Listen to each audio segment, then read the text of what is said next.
नमस्कार प्रिय छात्रों, आप सबका हार्दिक स्वागत है शिक्षा पॉइंट पर। शिक्षा निदेशालय का कार्यपत्रक 40C, इसमें भी व्याकरण का ही विषय है, पद परिचय से संबंधित है।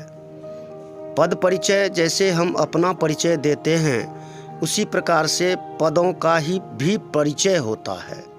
व्याकरण के आधार पर उसका परिचय होता है पदों का। जैसे इसमें बताया है, मेरा नाम क्षितिज है, मैं दिल्ली में रहता हूँ आदि। तो इसी प्रकार जब हम पद के बारे में बताते हैं कि वह किस प्रकार का पद है ना। और पद कहते किसे हैं? वाक्य में जब शब्दों को प्रयुक्त कर दिया जाता है तो सारे शब्द पद बन जाते हैं, यानी कि वाक्यों में प्रयुक्त शब्दों को पद कहते हैं। ये पद परिचय को पद व्याख्या या पदान्वय भी कहते हैं।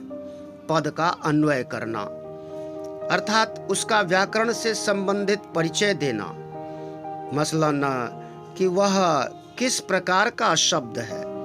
जब वाक्य में पद की स्थिति को बताते हैं तो यह बताते हैं कि वह किस प्रकार का शब्द है। संज्ञा, सर्वनाम, विशेषण, क्रिया आदि में से कौन सा शब्द है, फिर उसका लिंग कौन सा है, वो किस वचन में है, उसका कारक कौन सा है और वाक्य में प्रयुक्त अन्य शब्दों से उसका क्या संबंध है। इस प्रकार से हम इस बात को समझते हुए हम पद परिचय को अच्छी तरह से लिख सकते हैं, पूरे अंक प्राप्त कर सकते हैं।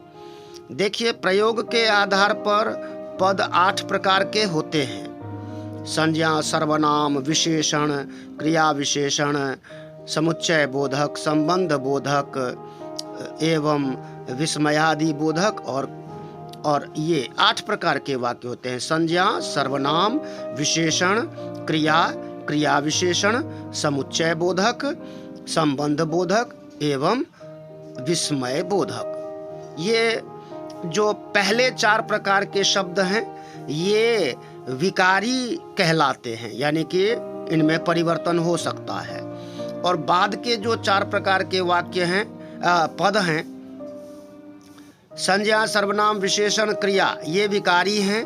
क्रिया विशेषण, संबंध बोधक, समुच्चय बोधक और विस्मय बोधक ये अविकारी शब्द हैं। 4 विकारी जिनमें परिवर्तन होता है, 4 अविकारी जिनमें परिवर्तन नहीं होता है। तो ये इन 8 प्रकार के शब्दों को मुख्य रूप से 2 प्रकारों में विभक्त कर दिया जाता है, विकारी और अविकारी। फिर से समझ लीजिए, विकारी का मतलब है जिनमें परिवर्तन होता है, क्रिया विभिन्न दृष्टियों से, व्याकरण की दृष्टि से जिनमें परिवर्तन हो सकता है, वे तो विकारी हुए। जिनमें कोई परिवर्तन नहीं हो सकता, जो हमेशा हर काल में, हर वचन में, हर लिंग में एक समान रहते हैं, वे अविकारी शब्द कहलाते हैं। इसको अब आपने अच्छी तरह से समझ लिया है। विकारी को भी यहाँ पर बताया गया है कि लिंग, वचन, पुरुष, कारक आदि के कारण 2 पदों में जिन पदों में विकार यानी कि परिवर्तन होता है उन्हें विकारी कहते हैं।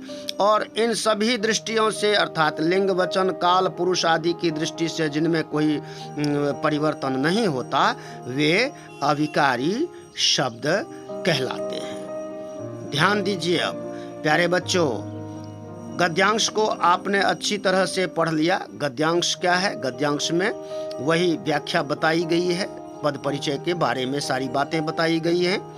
तो इनको आपने समझ लिया है। अब सही विकल्प में से दिए गए विकल्पों में से सही विकल्प का चुनाव कीजिए। देखिए, पहला प्रश्न है, वाक्य में प्रयुक्त शब्द कहलाते हैं पद। ख इसका सही विकल्प है। जब वाक्य में प्रयुक्त हो जाते हैं शब्द तो वे पद बन जाते हैं। ख इसका विकल्प है। दूसरा प्रश्न है, पद परिचय के स्थान पर अन्य शब्द प्रयुक्त होते हैं, पदान्वय या पद व्याख्या। इसका क और ख दोनों ही सही विकल्प हैं, दोनों ही सही हैं। यानी कि सही विकल्प है ग। क में है पद व्याख्या, यह भी सही है। ख में है पदान्वय, यह भी सही है। तो ग इसका सही विकल्प है, क एवं ख दोनों। अगला प्रश्न है, पद परिचय का आधार क्या होता है? पद परिचय का आधार व्याकरणिक होता है। ग इसका सही विकल्प है। फिर है, प्रयोग के आधार पर पद कितने प्रकार के होते हैं? तो प्रयोग के आधार पर पद 8 प्रकार के होते हैं। इसमें कुछ मिसिंग है, इन प्रश्नों में कुछ मिसिंग है। ये लास्ट वाला जो प्रश्न है ना, इसमें कुछ छूट गया है, यानी विकल्प छूट गए हैं। तो प्रयोग के आधार पर पद विकल्प नहीं दिया है, बल्कि ये कहना चाहिए कुछ छूटा नहीं है, विकल्प ही नहीं दिए हैं। आपको बताना है प्रयोग के आधार पर पद 8 प्रकार के होते हैं। ऊपर जो बताए गए हैं, संज्ञा, सर्वनाम, विशेषण, क्रिया, क्रिया विशेषण, समुच्चय बोधक, संबंध बोधक एवं विस्मयादि बोधक, ये 8 प्रकार के होते हैं पद। अब गतिविधि दी गई है, इसमें क्रियाकलाप है। इसमें विकारी एवं अविकारी शब्दों के अंतर्गत उनके भेदों के नाम लिखिए। तो विकारी शब्द हैं संज्ञा, सर्वनाम, विशेषण और क्रिया।